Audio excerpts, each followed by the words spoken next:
Hi everyone, welcome back to the video number 4 of MySQL series. इस video के अंदर हम समझने वाले क्वेरी किसे कहते हैं। एसक्यूएल के अंदर एक कॉन्सेप्ट इस्तेमाल होता है क्वेरी का। क्या होता है ये क्वेरी, किसे क्वेरी कहते हैं एंड कितने टाइप्स के ये होते हैं। बहुत ही सिंपल तरीके से मैंने समझाया इस वीडियो के अंदर, और क्वेरीज और इसके सारे टाइप्स आपको इस वीडियो के अंदर मिल जाएंगे। ये वीडियो देखने के बाद आपको कोई और चीज़ देखने की जरूरत नहीं पड़ेगी। बहुत सिंपल कॉन्सेप्ट है क्वेरी और टाइप्स ऑफ क्वेरीज का। तो चलिए ये वीडियो के अंदर समझते हैं क्वेरीज और टाइप्स ऑफ क्वेरीज हैं क्या। सबसे पहला हमारे यहाँ पे कॉन्सेप्ट है क्वेरी क्या होती है। देखो, हम जो भी एसक्यूएल के अंदर जितने भी काम करने रहते हैं वो सारे काम हम क्वेरी की मदद से ही करते हैं। ठीक है, आप एसक्यूएल, हम क्या पढ़ रहे हैं, माई एसक्यूएल। तो बेसिकली एसक्यूएल का फुल फॉर्म होता है स्ट्रक्चर्ड क्वेरी लैंग्वेज।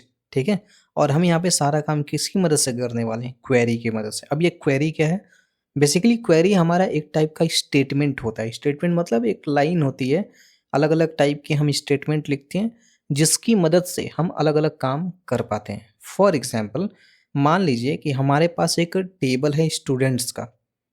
उस स्टूडेंट्स के अंदर हमारे पास कई लोगों का डेटा है और मैं चाहता हूँ सारे डेटा को देखना।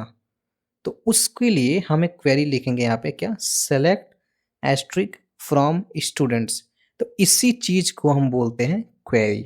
आई बात समझ में? तो हम जितने भी काम करने वाले हैं अपने डेटाबेस के अंदर वो सारा हम क्वेरी की मदद से ही करेंगे। ठीक है, अब यहाँ पे हमारे पास टाइप्स ऑफ क्वेरीज कुछ होते हैं जो बहुत ज़्यादा इंपॉर्टेंट है। बहुत जगह इंटरव्यूज़ वगैरह में भी और एग्जामिनेशन में भी ये पूछता ही है।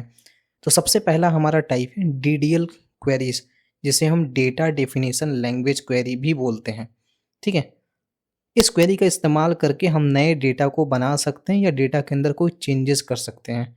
जिसमें हमारा सबसे पहला क्वेरी है क्रिएट क्वेरी।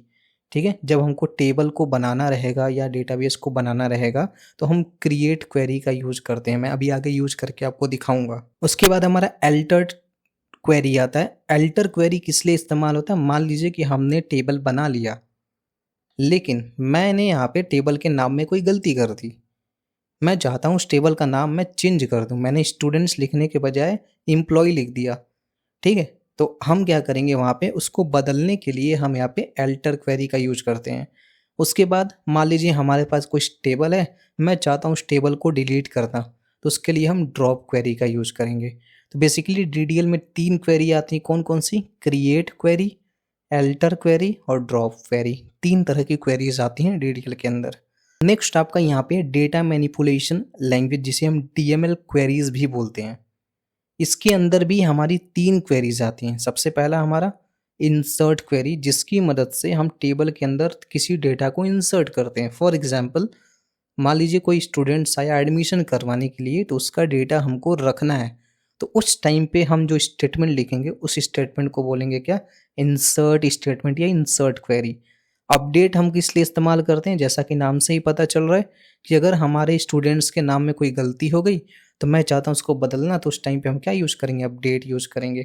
वैसे ही अगर किसी का डेटा डिलीट करना हो तो हम डिलीट क्वेरी का यूज़ करेंगे। आप सोच रहे होंगे अभी पिछले हमने ड्रॉप पढ़ा था, ड्रॉप में भी वही मैं बोल रहा हूँ, डिलीट में भी वही मैं बोल रहा हूँ।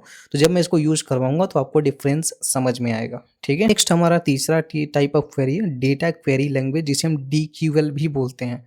तो डेटा क्वेरी लैंग्वेज में हमारे पास एक क्वेरी आती है, वो आती है सेलेक्ट क्वेरी। इस क्वेरी की मदद से ही हम अपने डेटाबेस में जो भी डेटा इंसर्ट किए हैं या किसी का डेटा हमको देखना है तो हम सेलेक्ट क्वेरी का ही यूज करते हैं। ठीक है, नेक्स्ट हमारा चौथा है डेटा कंट्रोल लैंग्वेज, जिसे हम डीसीएल बोलते हैं। अब यहाँ पे कुछ हम परमिशंस लगाते हैं, कुछ रूल्स एंड रेगुलेशंस लगाते हैं। मैं चाहता हूँ कि जब भी डेटा हमारा इंसर्ट हो कुछ रूल्स एंड रेगुलेशन को फॉलो करे, तो उस टाइम पे हम यहाँ पे ग्रांट और रिवोक क्वेरी का यूज करते हैं, जिससे हमारा जो डेटाबेस का सिक्योरिटी है वो बढ़ जाता है कि कौन डेटा एक्सेस कर पाएगा, कौन एक्सेस नहीं कर पाएगा। तो वो सारी चीज़ें हम डीसीएल की मदद से करते हैं। लास्ट है हमारा ट्रांजेक्शन कंट्रोल लैंग्वेज, जिसे हम टीसीएल भी बोलते हैं। और ट्रांजेक्शन कंट्रोल लैंग्वेज हमारा इसलिए इस्तेमाल होता है कि जब हम डेटा को इंसर्ट कर रहे होते हैं या अपडेट कर रहे होते हैं। मैं आपको एक एग्जांपल देता हूँ। मान लो कि आपके बैंक अकाउंट में कोई 5,000 रुपये डाल रहा है और दूसरी साइड से कोई और बंदा आपके अकाउंट से 5,000 रुपये निकाल रहा है। ठीक है, तो उस टाइम पे जो बैलेंस शो होगा, मान लो एक ही टाइम पे दोनों काम हो रहे हैं, तो उस टाइम पे बैलेंस कैसे शो होगा, कौन सा काम पहले होगा, कौन सा काम बाद में होगा, तो वो सारी चीज़ों को मैनेज करने के लिए हम कमिट, रोलबैक और सेव पॉइंट का यूज करते हैं। ठीक है, ऐसे कई सारी चीज़ें हैं जो हम यहाँ पे देखने वाले हैं इस पूरे सीरीज के अंदर। तो ये थे आपके 5 टाइप ऑफ क्वेरी, जिसमें आपने यहाँ पे सबसे पहला पढ़ा DDL, डेटा डेफिनेशन लैंग्वेज, जिसके अंदर क्रिएट, अल्टर और ड्रॉप क्वेरी आती है। दूसरा आपका आता है डेटा मैनिपुलेशन लैंग्वेज, जिसे हम DML बोलते हैं, इंसर्ट, अपडेट, डिलीट आती है। तीसरा हमारा डेटा क्वेरी लैंग्वेज, जिसे हम DQL बोलते हैं, इसके अंदर केवल सेलेक्ट आता है। चौथा हमारा डेटा कंट्रोल लैंग्वेज, जिसके अंदर हमारा ग्रांट और रिवोक आता है। And the fifth one that is TCL, transaction control language, जिसके अंदर 3 क्वेरीज आती है, कमिट, रोलबैक और सेव पॉइंट। अब कुछ बातें ऐसी होंगी जो समझ में नहीं आ रही होंगी, बट लेट इट बी, धीरे धीरे ये सारे टॉपिक आपको समझ में आ जाएंगे, तो इसके लिए आपको परेशान होने की ज़रूरत नहीं है। ठीक, ये चीज़ें आप नोट करके रख लो, याद नहीं करना है। जैसे ही आप आगे क्वेरीज करते जाओगे ना, धीरे धीरे अप्लाई करते जाओगे, अपने आप चीज़ें आती जाएंगी। ठीक है, तो टेंशन मत लो। आज की वीडियो में इतना ही, होप कि आपको वीडियो पसंद आई होगी। ये मैं छोटी छोटी वीडियोज इसलिए डाल रहा हूँ ताकि आप लोग बोर भी ना हो और टॉपिक अच्छे से कवर भी हो जाए। तो आज की वीडियो में इतना ही। अगर वीडियो अच्छी लगी, वीडियो को लाइक जरूर कर देना, चैनल को सब्सक्राइब करके बेल आइकन जरूर दबा देना, और इसका पूरा नोट्स आपको हमारे टेलीग्राम चैनल पे मिल जाएगा। तो आप लोग टेलीग्राम चैनल को ज्वाइन कर सकते हो, लिंक वीडियो के डिस्क्रिप्शन बॉक्स में। मिलते हैं इस नेक्स्ट वीडियो के अंदर।